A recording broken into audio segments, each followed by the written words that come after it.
Hey guys, आपका स्वागत है क्लास 10th की मैथ की रिवीजन क्लास में। आज हम देखने वाले हैं कि क्लास 10th में जो भी मैथ के है, मैथ में रिवीजन क्लास, वो आज हम देखने वाले हैं। जो भी इम्पोर्टेंट सवाल होंगे, इम्पोर्टेंट प्लस PYQ यानी प्रीवियस ईयर क्वेश्चन, जो गत वर्षों में आए हुए प्रश्न है वो भी देखेंगे और ये भी सारा मैथ का रिवीजन सुपड़ा साफ कर देंगे। तो आप चैनल पे नए हो तो चैनल को सब्सक्राइब कीजिए, वीडियो पसंद आए तो लाइक कीजिए। तो देखिएगा, पहले हम मैथ में देखेंगे कौन कौन से चैप्टर है जिनमें से ज़्यादा वेटेज के सवाल आ रहे हैं और किन में से कम। तो देखिए, पहले वास्तविक संख्या जिसमें से 4 नंबर का आ रहा है, फिर दूसरा बहुपद जिसमें भी 4 नंबर का, फिर तीसरा दो चर वाले रैखिक समीकरण युग्म जिसमें भी 4 नंबर का, और चौथा द्विघात समीकरण जिसमें भी 4 नंबर का। और यहाँ पर जो है समांतर श्रेणी, उससे 6 नंबर के सवाल आ रहे हैं। तो इसको थोड़ी ज़्यादा इम्पोर्टेंस देना, समांतर श्रेणी को। फिर त्रिभुज, त्रिभुज को कम इम्पोर्टेंट दोगे तो भी चलेगा। निर्देशांक ज्यामिति, इससे बड़ा सवाल आएगा। और त्रिकोणमिति का परिचय, जिसमें जो वो पीछे वाले सिद्ध करने वाले, प्रूव वाले यानी सिद्ध करने वाले जो क्वेश्चन है उनको एक बार जरूर देख लेना। फिर आगे देखते हैं, आगे है कि निर्देशांक ज्यामिति से 7 नंबर, त्रिकोणमिति का परिचय 8 नंबर, त्रिकोणमिति के कुछ अनुप्रयोग से, त्रिकोणमिति के कुछ अनुप्रयोग से 5 नंबर, और व्रत, जो कि व्रत के जो है सवाल उससे 6 नंबर के आने वाले। फिर व्रतों से संबंधित क्षेत्रफल 5। फिर देखिएगा पृष्ठ क्षेत्रफल और आयतन जिससे 6 नंबर, और 13 नंबर का सांख्यिकी, इससे माध्य, माध्य, माध्यक और बहुलक आने वाले सवाल है। ये तीनों देख लेना, माध्य, माध्यक और बहुलक। फिर प्रायिकता जो कि इजी है और 4 नंबर को आपको दे जाएगी। तो ये 14 चैप्टर है जिसमें से ये सारे इतने इतने नंबर के हैं। देखिए, पहला चैप्टर वास्तविक संख्या है, जिससे बहुवैकल्पिक प्रश्न जो MCQ टाइप से, वो 2 अंक के 2 प्रश्न आने वाले। फिर अतिलघुत्रात्मक 2 अंक के 2, कुल 4 अंक के, यानी कि इससे छोटे सवाल ही बनेंगे। तो देखिए, पहले परिमेय संख्या किसे कहते हैं। तो परिमेय संख्या ऐसी संख्या जिनके जिनको P/Q के रूप में लिखा जा सके, जहाँ PQ पूर्णांक संख्या है और Q नॉट इक्वल टू 0 है। आइए देखते हैं ये किस प्रकार से होता है। तो देखिए, परिमेय संख्या जो है P/Q के रूप में लिखा जाता है, और ये Q जो है 0 नहीं होना चाहिए, यानी P चाहे भले ही 0 हो, लेकिन Q जो है वो 0 नहीं होना चाहिए। तो यहाँ पर आगे देखते हैं P/Q के रूप में। तो यहाँ से सवाल आ सकता है कि क्या 0 एक परिमेय संख्या है। हाँ, 0 एक परिमेय संख्या है। क्यों? क्योंकि इसे 0/1 के रूप में लिखा जा सकता है, यानी P/Q के रूप में लिखा जा सकता है, और Q नॉट इक्वल टू 0 होता है। तो ये इस परिमेय संख्या की शर्त को पूरी कर रहा है। अब देखते हैं, अपरिमेय संख्या ऐसी संख्या है जिन्हें P/Q के रूप में नहीं लिखा जा सका, जैसे कि √2, √3। पाई, पाई बोले तो कहना कि परिमेय, अपरिमेय संख्या है। लेकिन अगर पाई का मान पूछे, जैसे 22/7 या 3.14, तो ये एक परिमेय संख्या है। फिर 1/√2, √2, रूट में जो भी संख्याएं होती है वो एक अपरिमेय संख्या होती है। लेकिन यदि ये ऐसे पूछे कि जैसे √2 इंटू √2, तो ये क्या होगी। तो √2 इंटू √2 आपको पता होगा कि ये 2 होता है। 2 क्या है, एक परिमेय संख्या है, तो ये एक परिमेय संख्या होगी। फिर वास्तविक संख्याएं सभी परिमेय संख्याएं और अपरिमेय संख्याओं को सम्मिलित रूप से लिखने पर वास्तविक संख्या प्राप्त होती है। यानी ये क्या बताना चाह रहा है कि देखो, जैसे एक वास्तविक संख्या क्या होती है? वास्तविक संख्या यानी कि रियल नंबर। तो वास्तविक संख्या ये क्या होती है कि परिमेय संख्या यानी P by Q plus P by Q not वाला जो है वो, यानी कि क्या कि परिमेय परिमेय संख्या प्लस परिमेय संख्या और अपरिमेय संख्या मिलकर क्या होती है? ये वास्तविक संख्या होती है। अच्छा, फिर देखिएगा, महत्वपूर्ण तथ्य, एक परिमेय तथा एक अपरिमेय संख्याओं का योग या अंतर एक अपरिमेय संख्या होता है। यानी चाहे परिमेय संख्याओं में अपरिमेय जोड़े तो एक अपरिमेय संख्या ही होगी। यानी जैसे मान ले 2 + √3, तो ये क्या होगी? ये अपरिमेय संख्या होगी। 2 - √3, तो ये भी एक अपरिमेय संख्या होगी। लेकिन अगर गुणनफल या भागफल पूछे तो भी अपरिमेय संख्या ही होगी। देखिए कैसे, जैसे अगर एक अपरिमेय संख्या, अगर दोनों ही अपरिमेय संख्या है तो परिमेय हो जाएगी। जैसे कि √2 × √2, तो ये परिमेय हो गई। लेकिन अगर यही √2 × 2, तो ये क्या होगा? 2√2, तो ये क्या है? एक अपरिमेय संख्या हो जाएगी। फिर आगे अंकगणित का आधारभूत प्रमेय, ये तो अभाज्य, हर एक भाज्य संख्याओं को अभाज्य संख्याओं के गुणनफल के रूप में लिखा जा सकता है। फिर देखिए बहुवैकल्पिक प्रश्न किस प्रकार से आएंगे, तो देखो ये, फिर निम्नलिखित में से कौन सी अपरिमेय संख्या नहीं है? तो कौन कौन सी है पहले तो वो देख लो। तो ये देखो, √121 किसका होता है? 11 का स्क्वायर होता है। फिर 24 को, तो ये नहीं हो, तो चौथा आंसर इज राइट। फिर 2 - √3 मैंने बताया था कि जैसे 2 + √3 या 2 - √3 जो भी है, तो वो क्या होती है? एक अपरिमेय संख्या होती है, इसलिए 2 आंसर इज राइट। फिर देखा आगे, पाई एक है, तो पाई क्या है? एक अपरिमेय संख्या है, तो इसका आंसर क्या हो जाएगा? अपरिमेय संख्या है। तो यहाँ पर देखिए, इस ऑप्शन में अपरिमेय संख्या भी है और वास्तविक संख्या भी है। तो यहाँ पर देखना, पाई क्या है? पाई एक अपरिमेय संख्या है। अच्छा, फिर क्योंकि वास्तविक संख्याएं अपरिमेय संख्या से मिलकर बनी है, अतः अपरिमेय संख्या भी है और वास्तविक संख्या भी है, तो इसका 2 व 3 दोनों आंसर हो जाएगा। फिर आगे देखिए, दो संख्याओं का मसब 15 व लसब 105 है। यदि उनमें से एक 5 है तो दूसरी संख्या क्या होगी?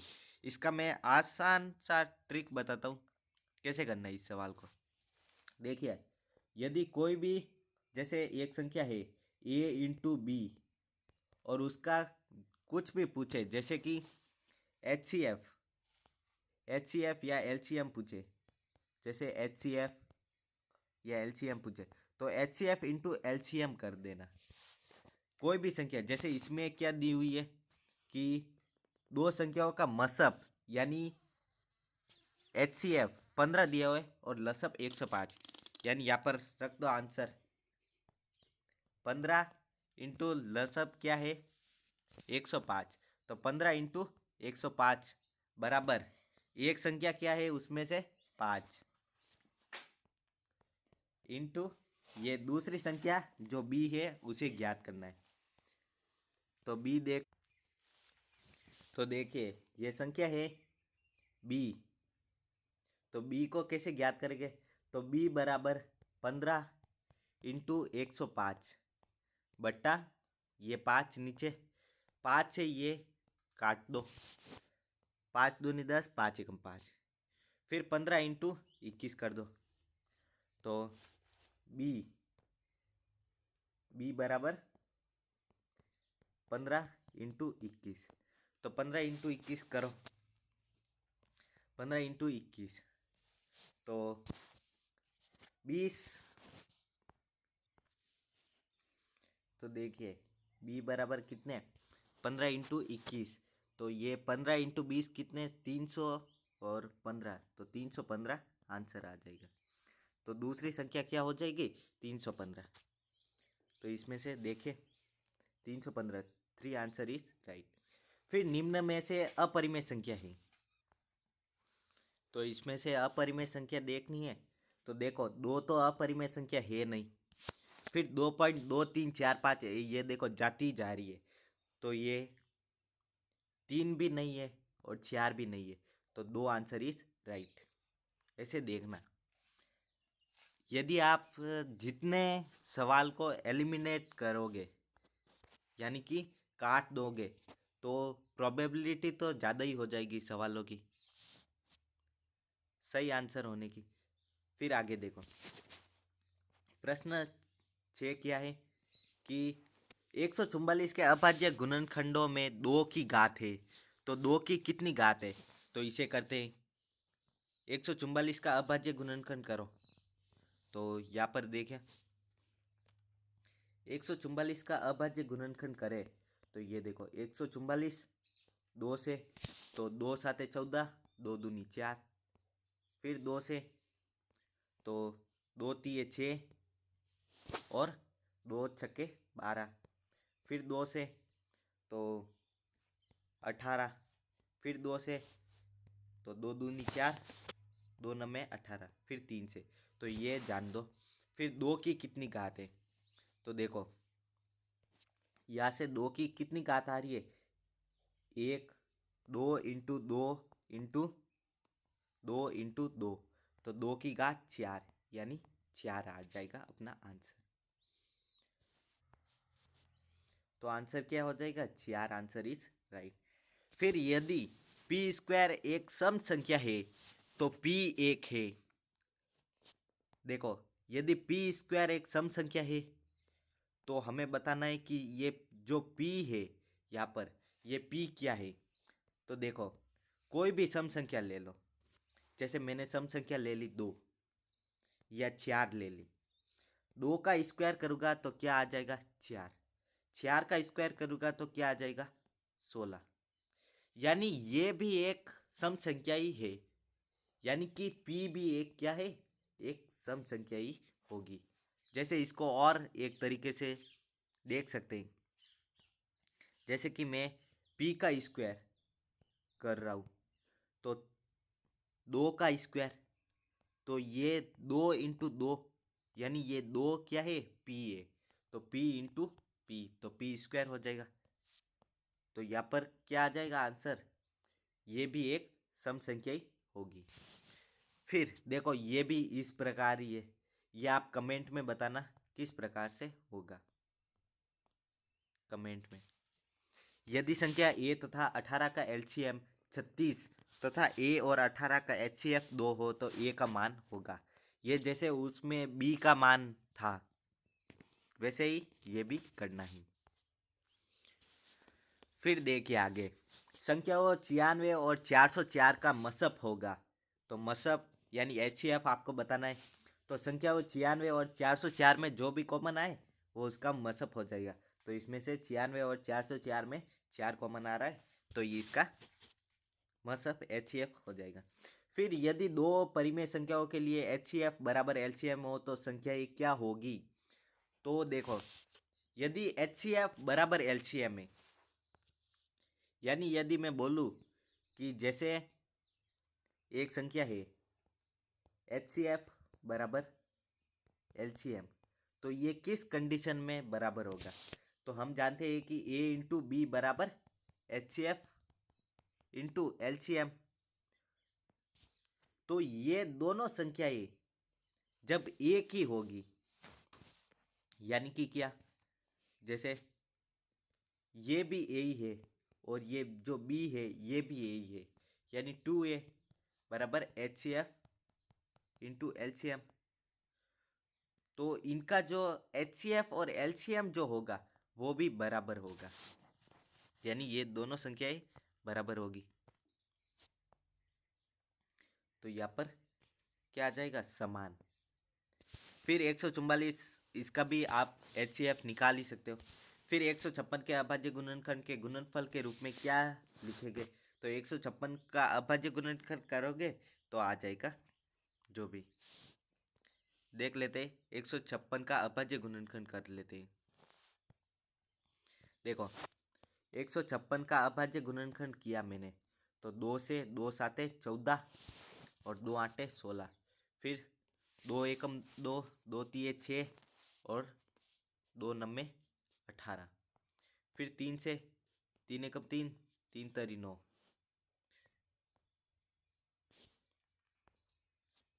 तो ये तो क्या आ गया इसका गुणनफल। देखो इसका गुणनफल आ जाएगा 2 इंटू 2 इंटू 3 इंटू 13, तो क्या लिख सकते हैं, 2 का स्क्वायर इंटू 3 इंटू 13 की पावर 1। तो ये किस में है, देखें ये है, तो ये इसका आंसर क्या हो जाएगा, 2 आंसर इज राइट। फिर देख, फिर दो परिमेय संख्याओं के बीच कितनी परिमेय संख्या होती है, तो देखो किसी भी दो परिमेय संख्याओं के बीच अनंत अपरिमेय संख्या होती है। फिर दो संख्याओं a व b का HCF क्या होगा, तो a व b का HCF क्या होगा, तो यदि दो संख्या है तो उनका HCF 1 होगा हमेशा। सिद्ध कीजिए, तो ये सिद्ध वाले सवाल आप जो है किताब में से एक बार देख लेना। ये ज़्यादातर तो ये बड़े सवाल आएंगे नहीं, छोटे छोटे सवाल ही, जैसे HCF LCM हो गया, इसमें से यही आने वाला। फिर आगे देखते हैं, ये भी √3 एक अपरिमेय संख्या है, ये भी, ये √5 माइनस √3 एक अपरिमेय संख्या है, ये भी देख लेना। 7√5 एक अपरिमेय संख्या है। फिर दो संख्याओं 306 और 607 का HCF 9 है, तो LCM ज्ञात करना। ये भी उसी प्रकार a इंटू बी बराबर HCF इंटू LCM से हो जाएगा। फिर आगे देखते हैं कि LCM अभाज्य गुणनखंड विधि से 6, 72 और 120 का LCM व HCF ज्ञात करना है। तो ये भी HCF क्या होगा, जो उनमें से जो भी कॉमन है वो आ जाएगा, और LCM जो है जो बाकी बचे वो LCM। अब देखो बहुपद, बहुपद लगभग ये भी 4 नंबर का ही आएगा। बहुपद में क्या होगा कि अति लघुतरात्मक प्रश्न एक, बहुवैकल्पिक एक, यानी एक एक नंबर के ही आएंगे, ज़्यादातर 1-2 नंबर का आएगा। बहुपद एक ऐसा बीजीय व्यंजक है जिसमें उपस्थित छर राशि की घात एक पूर्ण संख्या होती है, यानी माइनस में नहीं आएगा, जैसे कि पूर्ण संख्या, यानी कि जैसे 4 की पावर 4x की पावर -1 नहीं आएगी, ऐसा कोई भी पूर्ण संख्या ही होगी, यानी 0 से लगाकर अनंत तक, 0 1 2 3 4 ऐसे अनंत तक जाएगी। फिर देखो आगे, रैखिक बहुपद जिसकी घात 1 हो, यानी x की घात 1 होनी चाहिए। फिर ये देखो बहुपदों के शून्यांकों व गुणांकों में संबंध, तो देखो ये क्या होता है, मान लो कि एक जो है बहुपद अल्फा है और दूसरा बीटा है, तो उनका जो योग है वो क्या हो जाएगा, माइनस का b/a, और अल्फा इंटू बीटा जो है वो क्या हो जाएगा, c/a। फिर यदि द्विघात समीकरण ज्ञात करना है तो क्या हो जाएगा, x² इंटू प्लस शून्यका का योग, शून्यकों का योग, फिर सॉरी यहाँ पर माइनस आएगा, x² माइनस शून्यकों का योग, फिर ये क्या हो जाएगा, x प्लस शून्यकों का गुना, x प्लस शून्यकों का गुना, शून्यकों का गुना हो जाएगा। ये इस प्रकार से हो जाएगा। फिर ये देखो द्विघात समीकरण, ये देखो यहाँ पर जैसे ए एक्स प्लस बी है तो उसमें क्या हो जाएगा कि माइनस बी बाई ए। फिर अल्फ़ा और बीटा शून्य को का तो माइनस बी बाई ए। आगे सवाल देखो, ये सी बाई ए। फिर ये देखो एक्स स्क्वायर शून्य को का योग एक्स प्लस शून्य को का गुना ये। फिर निम्न में से बहुपद है, इनमें से हमें जो बहुपद है वो बताना है। तो 3√3x² प्लस 4, तो ये देखें 3√x,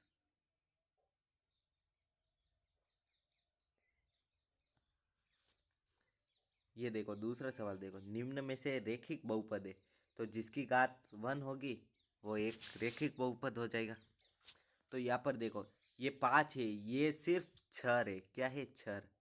लेकिन ये जो है 4x-1, तो यहाँ पर x की पावर क्या है 1 है, तो यहाँ पर आंसर दूसरा आ जाएगा। फिर देखो और निम्न में से द्विघात बहुपद है तो द्विघात बहुपद क्या है ये, जिसका x² जहाँ पर भी दिखे द्विघात बहुपद हो जाएगा वो। ये भी देखो एक द्विघात बहुपद है तो इसकी घात क्या है, तो ये सॉरी त्रिघात है, क्योंकि इसके हाईएस्ट पावर कितनी है 3 है, तो ये तीसरा आंसर इज राइट। फिर आगे देखो बहुपद t² -15 के शून्यंक हो गए तो शून्य क्या हो जाएंगे √15 और -√15।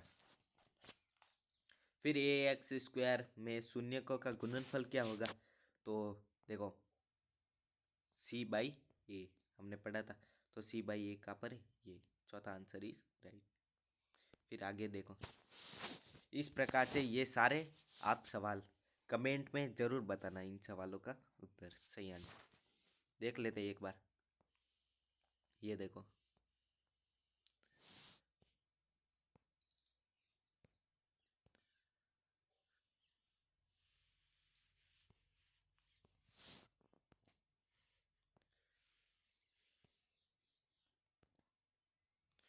फिर देखते हैं दो छर वाला रेखिक समीकरण, ये भी 4 नंबर का ही है। इसमें से ये जो है ये एक बार ज़रूर से याद कर लेना। ये देखो a1/a2 बराबर नॉट b1/b2, तो क्या हो जाएगी प्रतिच्छेदी रेखाएं और केवल एक हल हो जाएगा और क्या हो जाएगा संगत हो जाएगा। इसमें भी संगत और इसमें असंगत, इसमें कोई हल नहीं होगा। समांतर रेखाएं होगी, समांतर रेखाएं कब होगी जब b1/b2 बराबर नॉट होगा c1/c2 के।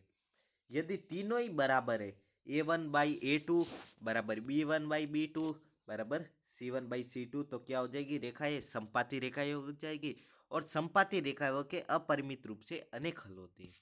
फिर ये क्या हो जाएगी एक संगत हो जाएगी। फिर आगे देखते a1/a2 बराबर b1/b2 बराबर नॉट c1/c2, तो ये क्या हो जाएगी समांतर रेखाएं और इसका कोई हल नहीं होगा। ये देखो प्रतिस्थापन विधि, विलोपन विधि, मेरे हिसाब से आपको आता ही होगा। इनमें से ये जो x का मान जो इसको संतुष्ट करेगा और y का मान, तो देखो पहला चेक करते 3 1 रखते x की जगह, तो 3 प्लस 2 × 4, तो 2 × 4 8, 8 × 8 + 3 तो 11, तो ये संतुष्ट करता है, तो पहला आंसर ही इसका राइट हो जाएगा। फिर इस प्रकार से ये सवाल है कि a का मान ज्ञात करना है। इसमें यदि समीकरण y बराबर mx + 3 x बराबर -2 व y बराबर 5 हो, प्रतिस्थापन करने पर m का मान क्या होगा, तो देखिए इसे कर लेते हैं। y बराबर mx + c, तो y बराबर mx + 3 है, तो y का मान क्या है 5, तो 5 बराबर m इंटू एक्स क्या है -2, तो ये -2 + 3, तो ये -2m बराबर ये क्या हो जाएगा 5 - 3, 5 - 3 यानी कि 2, फिर ये 2 से ये कट गया तो m बराबर -1 आंसर आ जाएगा, तो दूसरा आंसर इज राइट। फिर आगे और ये संतुष्ट करने वाले उसी प्रकार है। एक रेखिक समीकरण की घात क्या होती है, तो 1 होती है। फिर ये सवाल है और इसी प्रकार से ये देखो, इसमें प्रतिस्थापन और विलोपन विधि, खासकर प्रतिस्थापन विधि एक बार देख लेना। ये सवाल देख लेना एक बार। छठा, दो संपूरक कोणों में बड़ा कोण छोटे कोण से 18 डिग्री अधिक है, उन्हें ज्ञात कीजिए। ये सवाल एक बार देख लेना। फिर देखो द्विघात समीकरण, इससे एक बड़ा प्रश्न आएगा 3 नंबर का, तो इसे बिल्कुल भी नहीं छोड़ना है। ये देखो श्रीधाराचार्य विधि, -b plus minus √b² -4ac/2a, ये याद कर लेना। फिर ये यहाँ पर और है कि दो भिन्न वास्तविक मूल हो गए तो क्या होगा, b² -4ac > 0 होगा। फिर दो बराबर वास्तविक मूल हो गए तो बराबर होगा, कोई वास्तविक मूल नहीं होगा तो <0 होगा, यानी माइनस में होगा। फिर ये देखो अल्फा बीटा, ये उसी प्रकार है जैसे दूसरे चैप्टर में था। एक बार ये दोनों सवाल देख लेना। इसमें से ये बड़े सवाल जो है ये आएंगे, ये हाँ एक ये। फिर और ये भी, ये थोड़ा अच्छा सवाल है तो इसको देख लेना। फिर आगे देखते हैं। पांचवा समांतर श्रेणी, बहुत ही बढ़िया, 6 नंबर के यहाँ से सवाल आएंगे, तो देखते हैं। 6 नंबर के समांतर श्रेणी, डी क्या होता है, अनुगामी पद माइनस पूर्वगामी पद, यानी कि दो, जैसे A2, डी बराबर क्या होता है, डी बराबर होता है डी बराबर A2 माइनस A1, यानी बराबर क्या हो जाएगा, A3 माइनस A2, यानी बराबर A4 माइनस A3, ये सब बराबर होते हैं। फिर देखो और n बराबर क्या होता है, ये देखो Sn क्या होता है, Sn बराबर n/2 2a plus n-1 into D. फिर ये देखो a प्लस एल, ये इसका ही है और ये भी इसी से, धनात्मक पूर्णांकों का योगफल है। फिर ये देखो समांतर श्रेणी 2b बराबर a प्लस सी होता है, समांतर माध्य कहलाता है। फिर ये देखो और सवाल, प्रथम पद व सार्व अंतर क्या होगा, तो A2 माइनस A1, यहाँ पर देख लेना। 20वां पद कैसे ज्ञात करते हैं, तो an का क्या फॉर्मूला है, an बराबर a plus n-1 into D.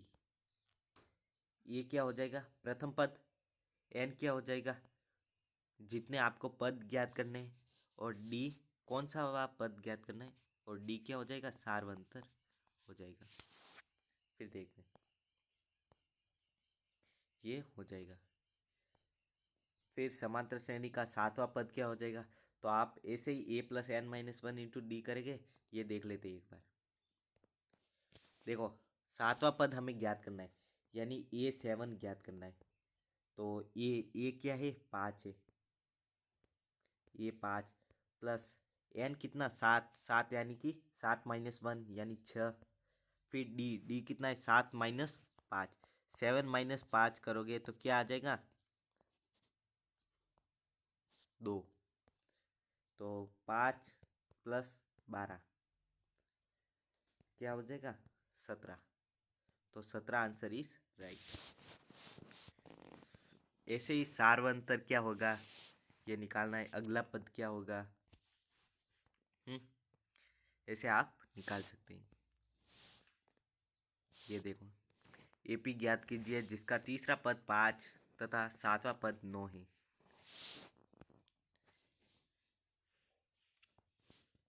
ये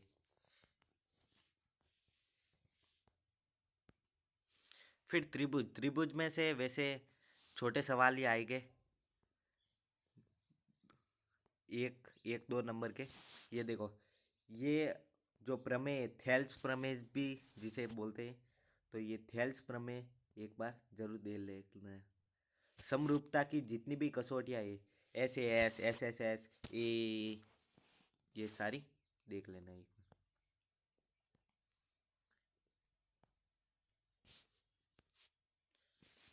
फिर ये सिद्ध करने वाले जो सवाल है, ज़्यादातर तो थेल्स प्रमेय से ही आएंगे, लेकिन फिर भी ये वाला सवाल एक, ये वाला देख लेना।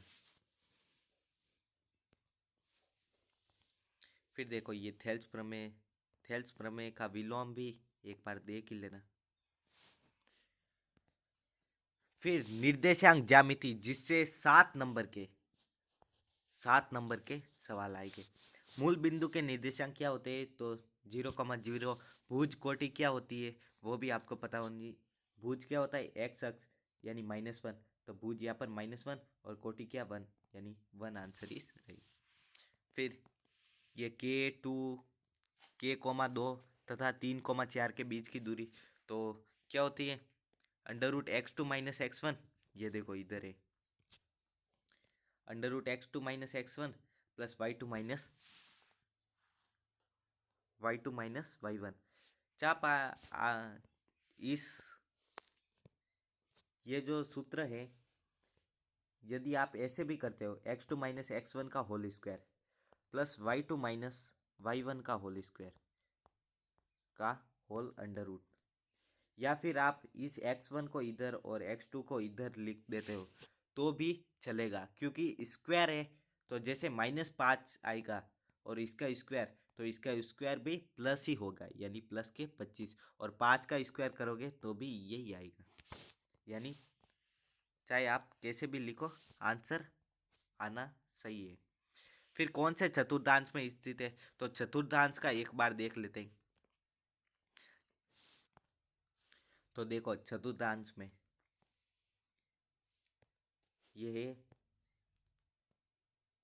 ये चारों चतुर्थांश होते हैं। तो देखो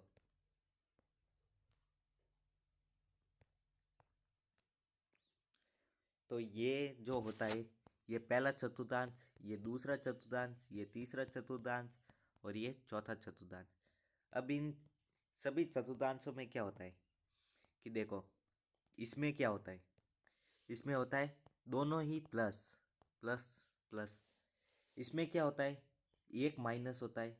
एक्स तो माइनस का होता है, लेकिन वाई प्लस का। इसमें दोनों ही माइनस माइनस के।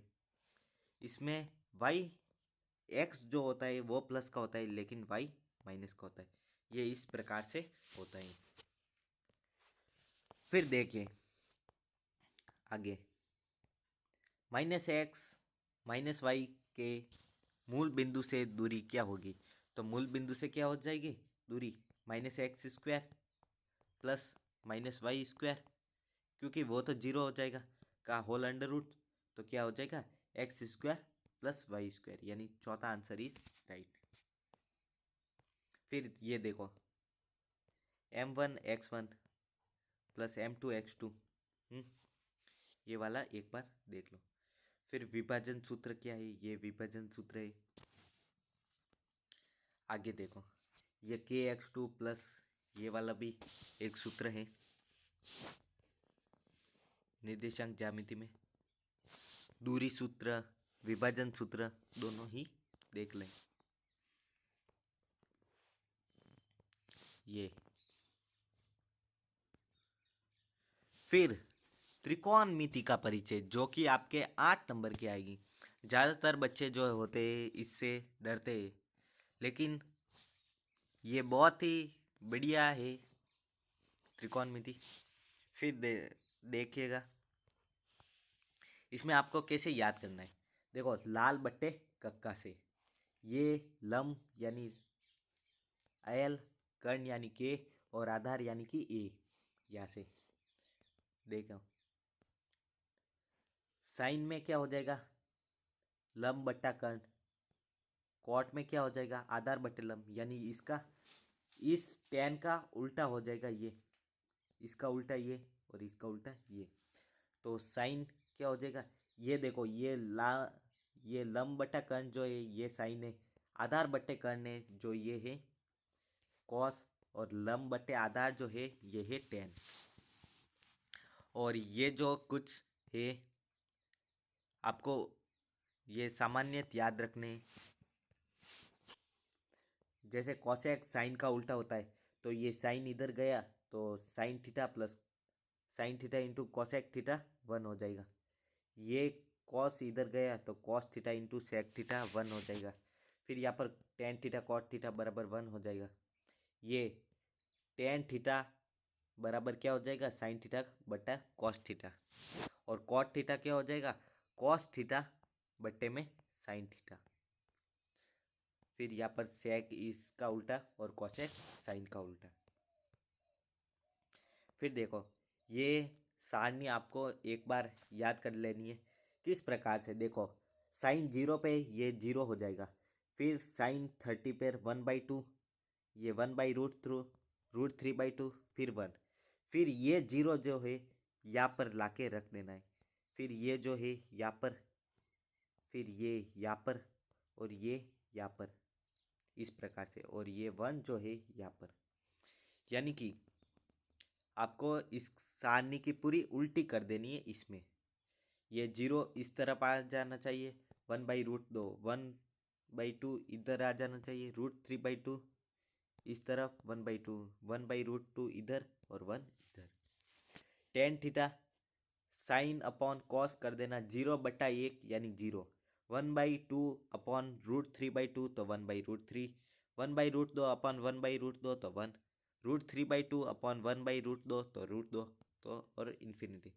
फिर इसका उल्टा ही इन कॉट थीटा सेक थीटा और कॉट थीटा में, सॉरी इधर इधर कोसेक आ जाएगा, कोसेक थीटा, नहीं नहीं इधर कोसेक आ जाएगा, कोसेक थीटा आ जाएगा। फिर देखो आगे ये फॉर्मूला है, sine square theta plus cos square theta बराबर 1, sec square theta minus tan square theta बराबर 1, और cosec square theta minus cot square theta बराबर 1। इसको देखो ऐसे भी याद कर सकते हैं, जैसे पहला क्या है कि पहला है sine square theta plus cos square theta बराबर 1। फिर दूसरा सेक स्क्वायर थीटा बराबर 1 प्लस टेन स्क्वायर थीटा। और तीसरा कोसेक स्क्वायर थीटा, जो सी वाले है, कोसेक स्क्वायर थीटा बराबर 1 प्लस, ये देखो यहाँ पर भी सी आया तो कॉट स्क्वायर थीटा, ये सी वाला हो जाएगा। ये sign square theta plus cos square theta बराबर 1 हो जाएगा। और ये दूसरा सेक स्क्वायर थीटा बराबर 1 प्लस कॉट स्क्वायर थीटा हो जाएगा। इस प्रकार से ये आप याद कर सकते हैं। फिर टेन 45 प्लस कॉट 45, तो देखो ये जो है आप किस प्रकार से करेंगे, देखो टेन 45 प्लस कॉस 45, तो टेन 45 प्लस कॉट 45, तो देखो टेन 45 तो ऐसे ही, या फिर इसको ऐसे तोड़ दो, टेन 45 को तो ऐसे ही रखने दो, टेन 45 प्लस 1 अपॉन इसको टेन 45 कर दो, तो क्या हो जाएगा, ये कॉट 45 का आपको मान नहीं पता, लेकिन टेन 45 का आपको पता है मान क्या हो जाता है, 1 होता है। तो टेन 45 1, फिर 1 अपॉन 1, तो ये 1 ही हो जाएगा। तो 1 प्लस 1 बराबर क्या हो जाएगा, 2। तो 2 आंसर इज राइट। देखो आंसर 2 इज राइट। फिर देखो 2 साइन 45 कॉस 45, तो ये एक आउट है, सिलेबस तो नहीं कह सकते, हाँ ये है। आप आगे एक पढ़ोगे यदि आप साइंस मैथ लोगे तो, कि साइन 2 थीटा जो होता है वो क्या हो जाता है, 2 साइन थीटा कॉस थीटा होता है। तो यहाँ पर हमें दिया हुआ है, क्या दिया हुआ है कि 2 साइन 45 कॉस 45, तो देखो 2 2 साइन 45 का मान क्या होता है, 1/√2, 1/√2 इंटू कॉस 45 का भी 1/√2, √2, ये 2 कट गया तो 1 आंसर इज राइट। तो इस देखते हैं 1, तो 1 आंसर इज राइट। फिर tan स्क्वायर 60 डिग्री का मान, तो tan 60 का मान क्या होता है? tan 60 का मान होता है √3, तो √3 का स्क्वायर यानी कि 3, तो 3 कहाँ पर है? 3 ये रहा, तो 3 आंसर इज राइट।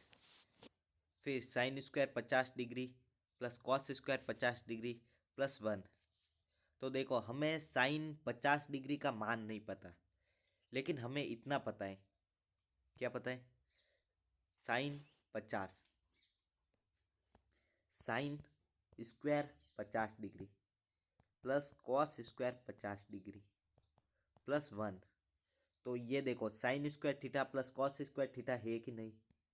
ये क्या होता है? Sine square theta plus cos square theta 1 होता है, और ये वाला 1, तो 1 + 1 यानी कि 2, तो 2 आंसर इज राइट। त्रिकोणमिति में कुछ ऐसे सवाल भी है जो आसान है, लेकिन जो कुछ सिद्ध करने वाले हैं वो आपको एक बार देखने होंगे। प्रैक्टिस करोगे तो परफेक्ट हो जाओगे। ये देखो sine square 60 degree plus cos square 30 degree, तो इसको साइन 60 का मान क्या होता है? √3/2 का स्क्वायर। फिर ये देखो ये भी √3/2, दोनों ही, तो इनका स्क्वायर किया, ये आया 3 + 3 कितना होता है? 6/4, तो ये काटा तो 3/2, तो 3/2 आंसर इज राइट। फिर देखो आगे, और त्रिकोणमिति tan a को sec a के पदों में लिखिए, तो tan a को sec के पदों में लिखना है, तो कैसे लिखोगे? हमें पता है sec स्क्वायर a माइनस क्या होता है? sec square a minus tan square a बराबर 1 होता है, तो sec स्क्वायर a -1 बराबर tan स्क्वायर a, तो sec स्क्वायर a -1, इस tan स्क्वायर a को स्क्वायर उधर गया तो रूट, तो tan a क्या हो जाएगा? sec स्क्वायर a माइनस का होल अंडर रूट आ जाएगा। इस प्रकार से ये है। फिर इसी इसी के साथ साथ अगला चैप्टर भी है, ये देखो साइन ए सिद्ध करने वाले, इसमें से निबंधात्मक सवाल आएंगे जो सिद्ध करने वाले हैं।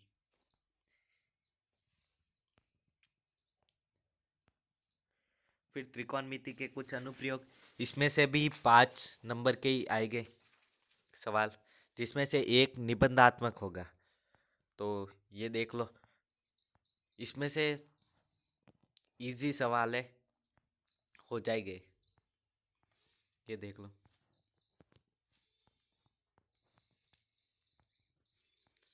ये नदी वाले सवाल, और पेड़ पेड़ के उन्नयन कौन, अवनमन कौन, ये आपको पता होना चाहिए। उन्नयन कौन क्या होता है, अवनमन कौन क्या होता है।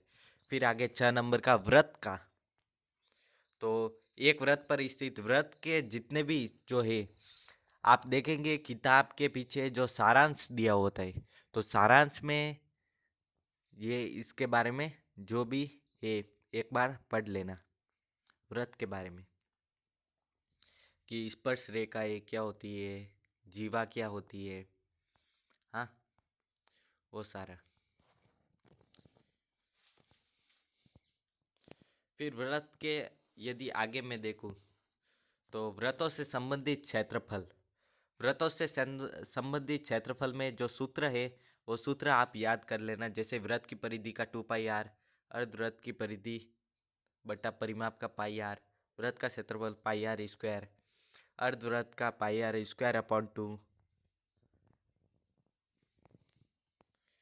फिर ये θ/2πr इंटू थीटा इंटू बट्टे 360 वाला, ये लघु चाप का डिग्री माप 180 से कम होता है, ये सब।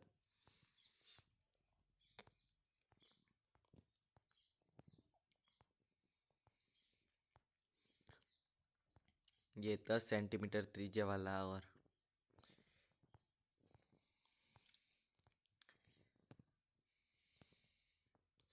पृष्ठ क्षेत्रफल और आयतन, इसमें भी जो सूत्र है, सूत्र से सवाल हो सकते हैं। √3 इंटू भुजा, ये घन के विकर्ण की लंबाई और घन का आयतन, भुजा क्यूब, घन का क्षेत्रफल 6 इंटू भुजा स्क्वायर, ये आपको आना चाहिए। ये शंकु की त्रियक ऊंचाई का सूत्र और शंकु के आयतन का सूत्र, ये सारे गोले के बारे में, अर्धगोले के बारे में, ये सारे। फिर देखो आगे सांख्यिकी। सांख्यिकी एक ऐसा चैप्टर है जिसमें सबसे ज़्यादा नंबर के तीन ही टॉपिक है, माध्य, माध्यक और बहुलक, और तीनों ही 13 नंबर के। तो ये चैप्टर यदि आप कुछ ना करो तो देखो, मैं बाद में बताऊंगा कि कौन कौन से जो है वो लास्ट टाइम पे करके जा लेना, तो भी आपके लगभग 100 में से 70 मार्क्स कहीं नहीं गए, यदि मैं जो चैप्टर बताता हूँ वो आप कर लेते थे। तो देखो, ये एक सूत्र है कि बहुलक बहुलक +2 माध्य बराबर 3 माध्यक होता है, ये याद कर लेना एक बार।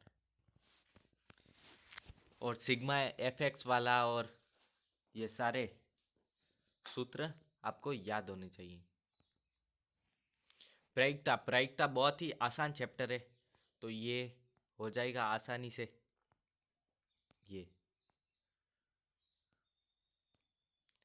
इस प्रकार से आप देख सकते हैं। फिर अब मैं देखता हूँ कौन से चैप्टर वो जो है जो ज़्यादा इम्पोर्टेंट है। तो देखो, जो चैप्टर है पहला, यदि मैं बात करूँ कि कौन कौन से आपको चैप्टर, देखो एक तो जो है प्रायिकता, प्रायिकता आसान चैप्टर है, आपको 4 नंबर दिला जाएगा, तो ये तो करना ही है। एक सांख्यिकी जो आसान मॉडरेट है, 13 नंबर का है, और ये प्रायिकता 4 नंबर का। फिर यदि मैं वृत्तों से संबंधित क्षेत्रफल बात करूँ तो ये 5 नंबर का है। ये त्रिकोणमिति के कुछ अनुप्रयोग 5 नंबर का। हाँ, ये मैं मानता हूँ, ये 8 नंबर का जो है त्रिकोणमिति का परिचय, ये थोड़ा बच्चों को हार्ड लगता है।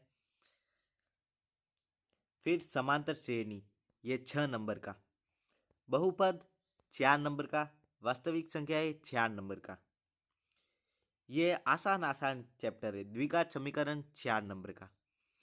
तो देखो, और पृष्ठ क्षेत्रफल आयतन को भी इसमें शामिल कर दे तो ये भी 6 नंबर का।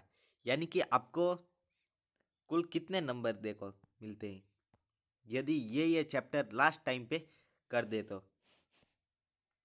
देखो, कुल कितने, वास्तविक संख्या है 4 नंबर का, ये 4 नंबर का, प्लस ये भी 4 नंबर का द्विघात समीकरण, समांतर श्रेणी 6 नंबर का, प्लस त्रिकोणमिति के कुछ अनुप्रयोग 5 नंबर का, प्लस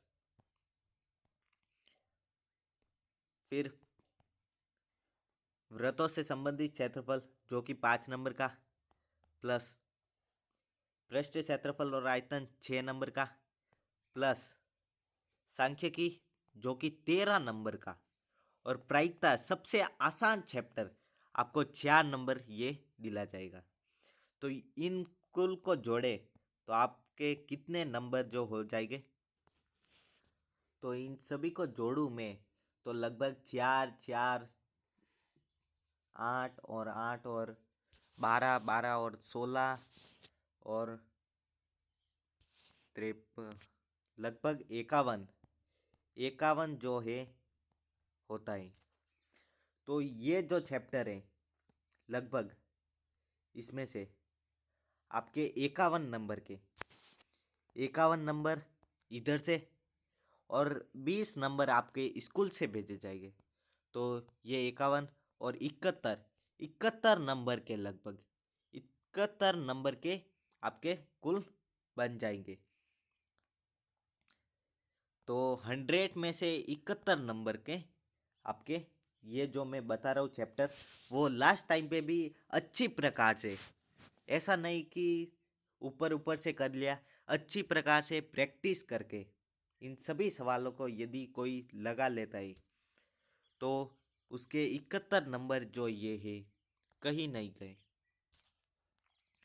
तो ऐसे ही और वीडियो देखने के लिए चैनल को सब्सक्राइब कीजिए। आशा करता हूँ कि इससे आपकी पढ़ाई में हेल्प हुई होगी। Thanks for watching.